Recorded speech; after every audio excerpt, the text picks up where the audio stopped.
അതിപരിശുദ്ധ നാമം വാഴ്ത്തപ്പെടുമാറാകട്ടെ. വീണ്ടും തിരുവചനമായ ദിവസം നമ്മളായിരിക്കാന്നല്ലോ. ലൂക്കോസിന് സുവിശേഷം 15-ാം അധ്യായം എൻ്റെ 20-ാമത്തെ വാക്യം. അങ്ങനെ അവൻ എഴുന്നേറ്റ് അപ്പൻ്റെ അടുക്കൽ പോയി. ദൂരത്തുനിന്ന് തന്നെ അപ്പൻ അവനെ കണ്ടു. മനസ്സറിഞ്ഞ് ഓടിച്ചെന്ന് അവൻ്റെ കഴുത്ത് കെട്ടിപ്പിടിച്ചു അവനെ ചുംബിച്ചു. സ്വർഗീയ പിതാവേ, ഈ നല്ല സമയത്തിനായ സ്തോത്രം. ദൈവമേ, നീ വചനത്തിലൂടെ സംസാരിക്കുമാറാകണമേ എന്ന് പ്രാർത്ഥിക്കുന്നു. ദൈവങ്ങളെ സമർപ്പിക്കുന്നു. യേശുനാമം തന്നെ ആമേൻ. എത്ര ദൂരം അങ്ങേ വീട്ടോടി ഞാൻ, അത്ര നേരം കാത്തു നിന്നെ നീ. എത്ര ദൂരം അങ്ങേ വീട്ടോടി ഞാൻ, അത്ര നേരം കാത്തു നിന്നെ നീ. പ്രിയ മക്കളെ, ഈ ഗാനം എനിക്ക് വളരെ വളരെ ഇഷ്ടപ്പെട്ടൊരു ഗാനമാണ്. കാരണം ഇവിടെ നമ്മൾ കാണുവാൻ നമുക്കെല്ലാവർക്കും വളരെ മനഃപ്പാടമായിട്ടുള്ള മുടിയനായ പുത്രൻ ഹാലലുയ തനിക്കുള്ളതൊക്കെയും വിറ്റഴിച്ച് ഹാലലുയ പിതാവിൻ്റെ ആ സ്വത്തുക്കളെല്ലാം നഷ്ടപ്പെടുത്തിയതിന് ശേഷം അവൻ ഒരിക്കൽ തൻ്റെ പിതാവിനെക്കുറിച്ച് ചിന്തിച്ചിട്ട് അവൻ പിതാവിൻ്റെ ഭവനത്തിലേക്ക് മടങ്ങി വരിക. സ്തോത്രം.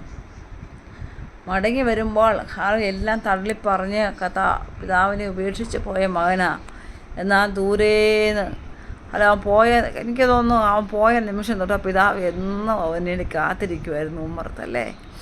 അപ്പൻ്റെ ആ സ്നേഹത്തിൻ്റെ ആഴം. ഹല്ലേലൂയ, സ്തോത്രം.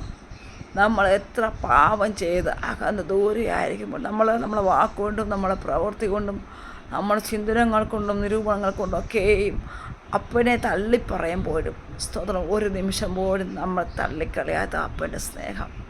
ഹല്ലേലൂയ.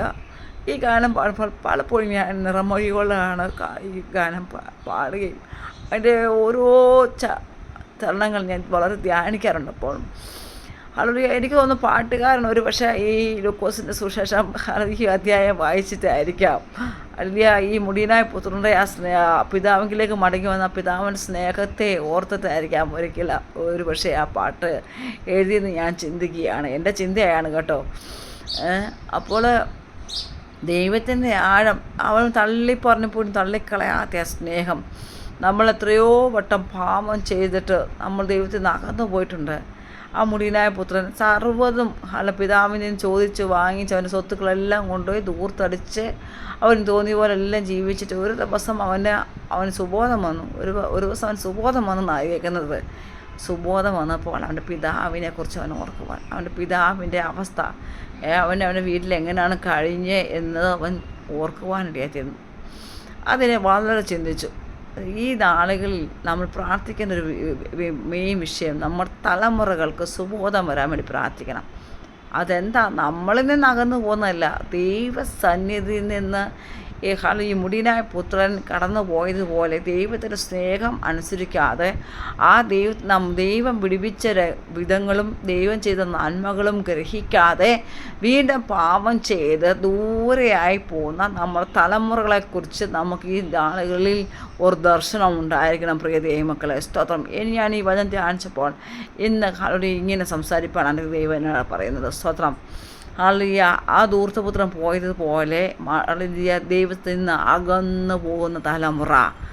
ഹല്ലേലൂയ, സ്തോത്രം. ദൈവത്തിൽ നിന്ന് നന്മകൾ പ്രാപിച്ചിട്ടും വിടുതലുകൾ പ്രാപിച്ചിട്ടും ആ ദൈവത്തിൻ്റെ സ്നേഹത്തിൻ്റെ ആഴം ഗ്രഹിക്കാതെ ദൈവത്തെ മറന്നു പോകുന്ന തലമുറ. അപ്പോൾ എന്തുകൊണ്ടാണ് അവിടുത്തെ മറന്നു പോകുന്നത്? സുബോധമില്ലാത്തതുകൊണ്ടാണ്. അപ്പോൾ മാതാപിതാക്കളായി നാം പ്രാർത്ഥിക്കേണ്ടത് ഒന്ന് മാത്രമേ ഉള്ളൂ, തലമുറകൾക്ക് സുബോധം കൊടുക്കാൻ വേണ്ടി. സുബോധം കൊടുത്താൽ എന്ത് സംഭവിക്കും? അവർ സ്വന്തം അപ്പനെക്കുറിച്ച് ചിന്തിക്കും, അമ്മയെക്കുറിച്ച് ചിന്തിക്കും, മാത്രമല്ല ദൈവത്തെക്കുറിച്ച് ചിന്തിക്കും. ദൈവത്തെ ഇവിടെ മെയിനായിട്ട് ഈ ലോകപിതാവിനെക്കുറിച്ചിൻ്റെ അല്ല, അതൊരു ഉപമയാണ്.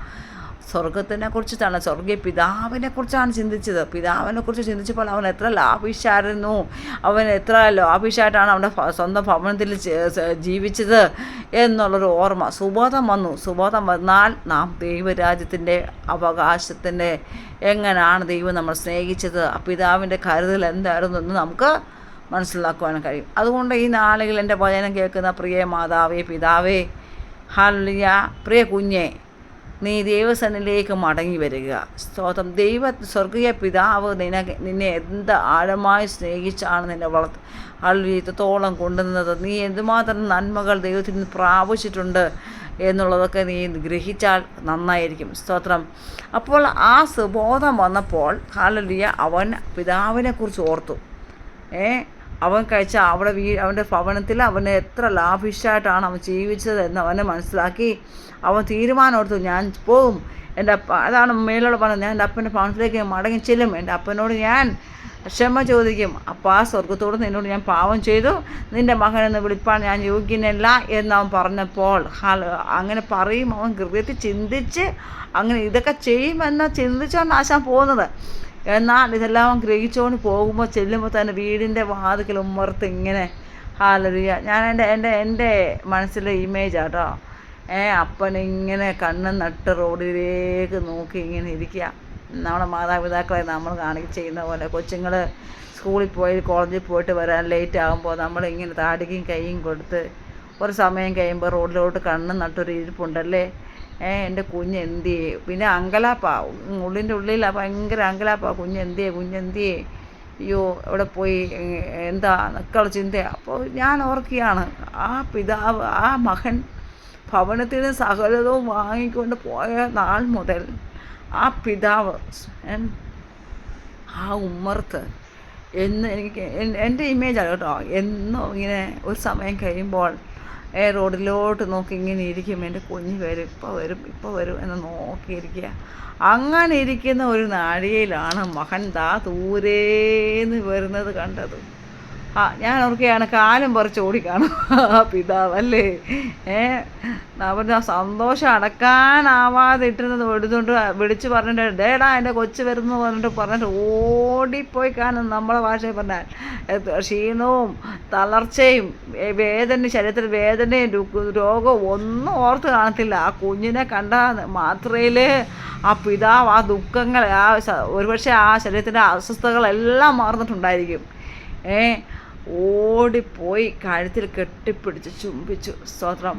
പിന്നെ മാത്രമല്ല കാണുന്നുണ്ട്, വീട്ടിലേക്ക് ചേർത്ത് കൊണ്ടുവന്ന് അവനെ കുളിപ്പിച്ച് അവൻ്റെ ശരീരത്തിൻ്റെ വസ്ത്രങ്ങളെല്ലാം മാറ്റി കാലുകളെ കഴുകി അവന് വസ്ത്രവും മോതിരവും ആഹാരവും ഒക്കെ കൊടുക്കുന്നതായിട്ട്.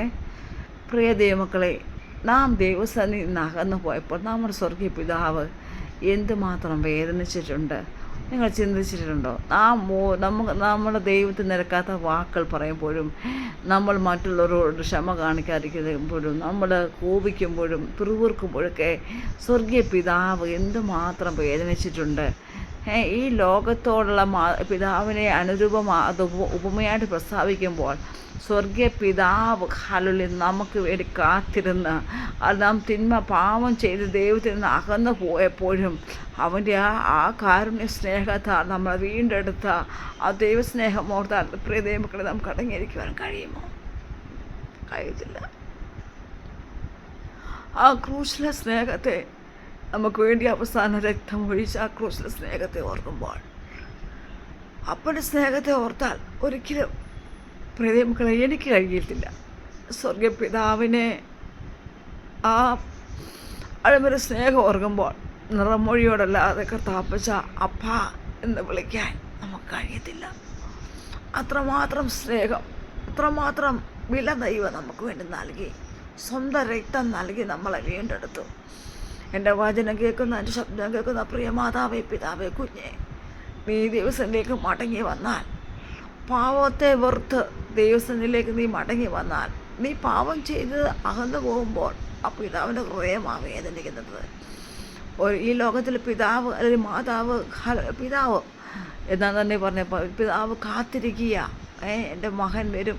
ആ കാത്തിരിപ്പ്, ആ മകനെ കാണുമ്പോഴാണ് ആ കാത്തിരിപ്പ് അവസാനിക്കുന്നത്. മടങ്ങി വരുമ്പോൾ അറിയുക, നാം പാപം ചെയ്ത് ദൂരെ പോകുമ്പോൾ പിതാവ് ദുഃഖിക്കുക, വളരെ വേദനിക്കുക. സ്തോത്രം. പിതാവിൻ്റെ ആ വേദന ആഴം നമുക്ക് ഒരിക്കലും പറയാൻ കഴിയത്തില്ല പ്രിയ ദൈവമക്കളെ. സ്തോത്രം. എന്നാൽ പാവമെല്ലാം ഏറ്റുപറഞ്ഞ് ഫോർഗീവ്നെസ് ചെയ്ത്, അപ്പാ നിന്നോടും സ്വർഗത്തോട് ഞാൻ പാവം ചെയ്തു എന്ന് പറയുമ്പോൾ തന്നെ സ്വർഗം നമ്മളെ പാവം ക്ഷമിച്ച് തരിക. വീണ്ടും നമ്മെ മാറോട് ചേർത്ത് ചുംബിക്കല്ലേ. അതല്ലേ പറയുന്നത്, കഴുത്തിൽ കെട്ടിപ്പിടിച്ച് പിതാവ് ചുംബിച്ചു ഭവനത്തിലേക്ക് കൂട്ടിക്കൊണ്ടുപോയി. അവൻ്റെ മുഷിഞ്ഞ വസ്ത്രം മാറ്റി, നമ്മളെ പാവം ചെയ്ത് അഴുക്കായ നമ്മുടെ വസ്ത്രം ഉണ്ടല്ലോ, അതെല്ലാം കർത്താവ് മാറ്റി യേശുവിൻ്റെ രക്തത്താൽ നമ്മൾ കഴുകി ശുദ്ധീകരിച്ചു.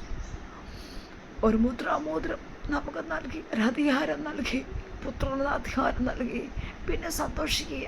പിന്നെ ഹല്ലേലൂയ, എൻ്റെ മകൻ മടങ്ങി വന്ന സ്വർഗം സന്തോഷിക്കുക. സ്തോത്രം. പ്രിയ മക്കളെ, പ്രിയ കുഞ്ഞെ, പാവത്തെ വെറുത്ത് കർത്താവ് നിനക്ക് വേണ്ടി മരിച്ചു, നിനക്ക് വേണ്ടി ജീവിക്കുന്നു. നമ്മൾ യേശപ്പ അല്ലാണ്ട് വേറെ ആരും നമുക്ക് വേണ്ടി മരിച്ചിട്ടില്ല. ആകയാൽ ദൈവസനിലേക്ക് നമുക്ക് മടങ്ങി വരാം. ഫോർഗിവ്നെസ് ചെയ്ത് കർത്താവിലേക്ക് മടങ്ങി വരുമ്പോൾ സ്വർഗം നിന്നെക്കുറിച്ച് സന്തോഷിക്കുവാനിടയായി തീരും. നിൻ്റെ ഭവനം സന്തോഷിക്കുന്നത് മാത്രമല്ല, സ്വർഗം സന്തോഷിക്കുവാനിടയായി തീരും. ആകയാൽ പിതാവിൻ്റെ സ്നേഹത്തിൽ നിന്ന് അകന്നു പോകരുതേ, പിതാവിൻ്റെ സ്നേഹത്തിൽ നിന്ന് അകന്നു പോകരുതേ കുഞ്ഞെ. ദൈവസനിലേക്ക് മടങ്ങി വാ. ആ പിതാവിൻ്റെ സ്നേഹത്തിലേക്ക്, ആ ഹൃദയത്തോട് നമുക്ക് ചേർന്ന് നിൽക്കാം. ആ മാറോട് നമുക്ക് പറ്റിയിരുന്ന ആ പിതാവിൻ്റെ സ്നേഹം നമുക്ക് അനുഭവിക്കാം. ദൈവവിടെയായി തീരട്ടെ. മടങ്ങി വാ. മടങ്ങി വരുവാൻ ദൈവത്താത്മാവ് അറിയിക്കുക. നീ മടങ്ങി വരുമ്പോൾ നിൻ്റെ ഭവനം സന്തോഷിക്കുവാനിടയായി തീരും. മാത്രമല്ല, സ്വർഗം സന്തോഷിക്കുവാനിടയായി തീരും.